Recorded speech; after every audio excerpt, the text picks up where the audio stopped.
Hello, how are you? I hope you're good. So today I'm here to review Court of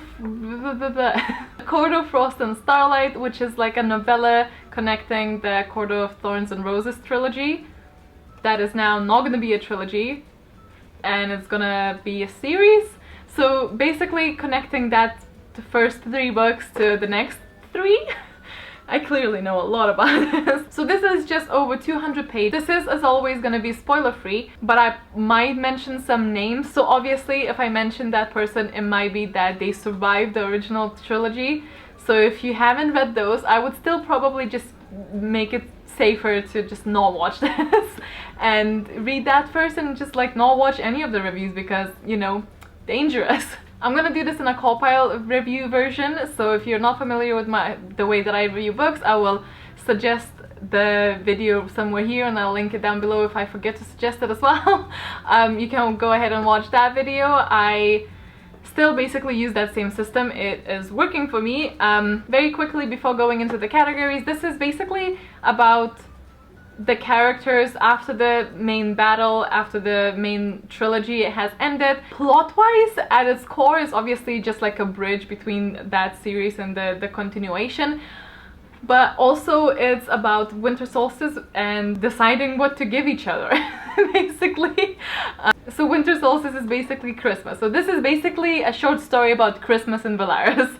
If I had to describe it in a sentence, that would be the sentence. So let's go ahead and start the CAWPILE, and the first category is characters. I feel like I have to say that I don't know still how I really felt about the decision to continue, because it started as a trilogy and I was fairly okay with it ending as a trilogy. Not to say that I was happy about everything how it turned out, but or how it was executed, but I wasn't like, I was content. Like, it was a good ride, I enjoyed it, and I wanted to sort of like leave it at that. So I didn't get super excited about this, which probably helped it. The second book in the trilogy was definitely the peak of this for most people, I think. And that's where we meet the inner circle, and I fell in love with the inner circle. Then it just got sort of like a bit more complicated in the third book, so I wasn't as in love with most of the characters, but I still like the characters, so it was hard for me to separate that, because obviously this is in the series, like this little book is still in the series, so it was hard for me to find a line where I stopped thinking about these characters for the series and how to like just separate them in the book. There was character development though. I think especially some characters, I think they did focus on some characters a bit more than others when it comes to more information about how they're dealing and stuff like that. So Nesta was a big focus, I think, because I'm speculating that it's gonna have to do a lot of Nesta in the upcoming 3 ones, and Cassian, which I'm happy about, I think. I know some people will hate it though. So Nesta is just not dealing that great, and it's interesting. I found that interesting. Then Vera has some development, which I personally didn't like. There was a part that I really enjoyed. It was about her finding a way to deal with all of these emotions and the trauma that she's experienced. There was one decision that also played a big part in here that I was not sort of okay with, but yeah. It's about, we got a few interesting snippets about Azriel, and I'm hoping to see more about him in the next books, because he's one of the main characters that I'm really interested in. Other than that though, I would say that there's not much about the characters for characters, but I ended up giving it 7.5. It wasn't mind-blowing, but I enjoyed it. But yeah, 7.5, because there was still value to character information. Surprisingly, the atmosphere wasn't that transparent even when we're still staying in Velaris. It didn't feel very atmospheric. I will say though that the scenes where the group were together, those were the strongest scenes, I think, and that was really that was a great atmosphere, and I really enjoyed that bit, and I felt like I'm there. It felt really natural, fluid. So I really enjoyed those scenes, but overall it was not very atmospheric, I don't think, and I gave it 5.5. Which is still like middle ground. It's not bad. I just usually happen to review the books that I really enjoyed, because I had like a really good year so far. Used to seeing these numbers, but they're still okay. They're not bad. Bad would be 1 and 2. For the writing style, I actually never really focused on it that much before, but what really stood out in this novella for me is how repetitive Sarah's writing is. So in particular, you'll see some of the sentence structures, especially like the first and the last sentences in the paragraphs, when she says something something, then comma, something similar. I don't know if I'm explaining it correctly, but my enemy, my nemesis. Like there's like a lot of these, and then there's a lot of focus on how people are dressed, almost unnaturally a lot, because I noticed it and I was like, this doesn't flow. Like it's noticeable. I want that information almost subconsciously when you're reading. It's not like an ASOS haul in a book format, you know what I mean? It really stood out to me. And very similarly with the scent, it just seemed very, not like aggressively info dumping, but just seemed very, very out there. It's not even like a super negative thing, it just made me realize how repetitive the writing style was sometimes. I gave it 6.9. For the plot, it was a really interesting category for me. This whole thing is really weird. On one hand, there is no plot. Everything is about rebuilding, which I think was a good way to go, which on one hand might be quite difficult for people to read because there's no plot per se, but I felt like it's a really good bridging from one part of the story to another part of the story, which is what this book is supposed to do. So I couldn't be too mad about it, but there's no plot still. So I had to go with the middle, so I gave it a 5. So whilst I think that this did a good job linking these two together, well, other than them constantly thinking what to get each other for Christmas or the winter solstice, there was like nothing. There was a little bit too much of a focus about those like gifts and like how many times they say, oh, I don't know what to get more, I don't know what to get this person. It's just like, it's a little bit like, what? Also, I'm getting kind of frustrated with more, but this is like a different kind of discussion. So for Intrigue, unless you were really curious about what they ended up giving each other for the gifts part, Intrigue wasn't really there.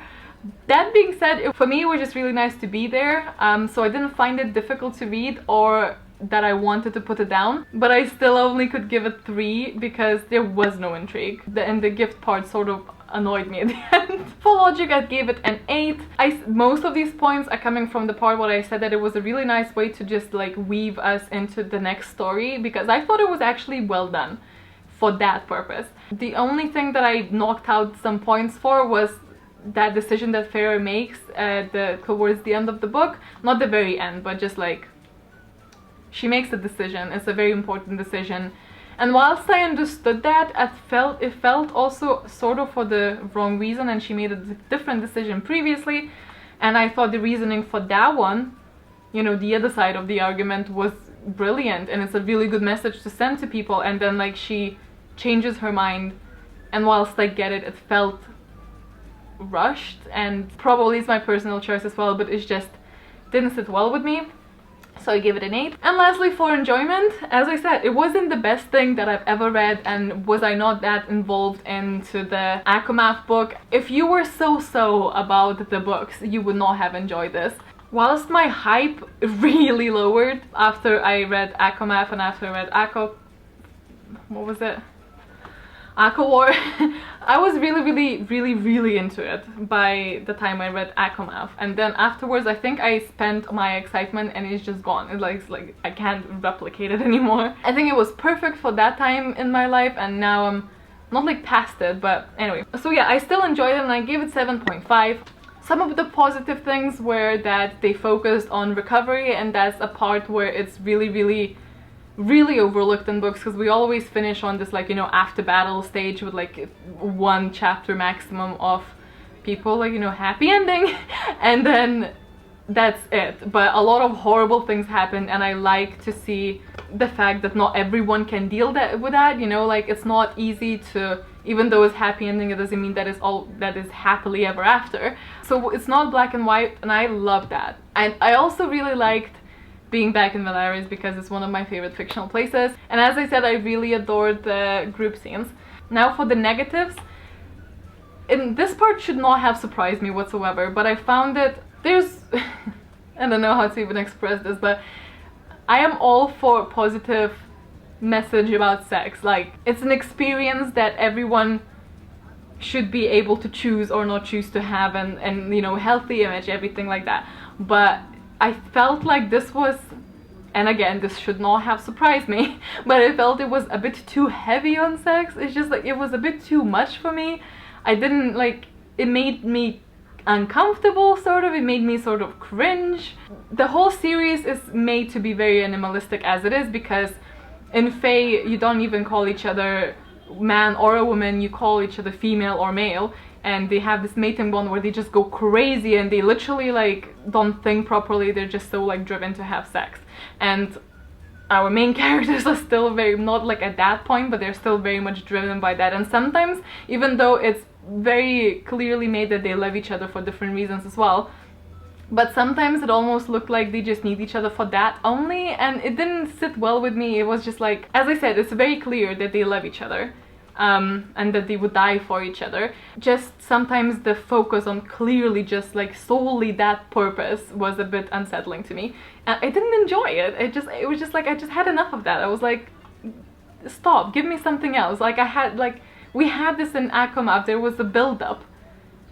Stop. It was just how I felt this time. As I said, it was quite repetitive in wording and just like structure, and I don't like noticing these things. It didn't bother me too much, but it would take me out of the story, and maybe that also added up why I didn't feel like it was that atmospheric. Not much plot, but good for bridging. So overall, this came to 43.4, which is like almost spot on middle 3 stars at 6.3, and I think it's accurate. I enjoyed it. It wasn't great, it wasn't bad, it was nice and pleasant, with flaws but also with some good things. I think for once in my life my expectations were exactly where I thought this would be. So I am okay with it. But yeah, you know what I think. What do you think? Let me know down below. If you read this, keep it spoiler free. Not everything was addressed that I was hoping that this would address, at least like a little bit, but that being said, of course we have 3 more books, so I'm hoping they're just gonna do it there. What do you speculate that the next 3 ones are gonna be about? Let me know how you rated this, if you've read this already, and if you're gonna read it and you're gonna continue with the series, or you're just gonna leave it after Aka War. I did consider that, but then I was like, who am I kidding? Of course I'm gonna read it.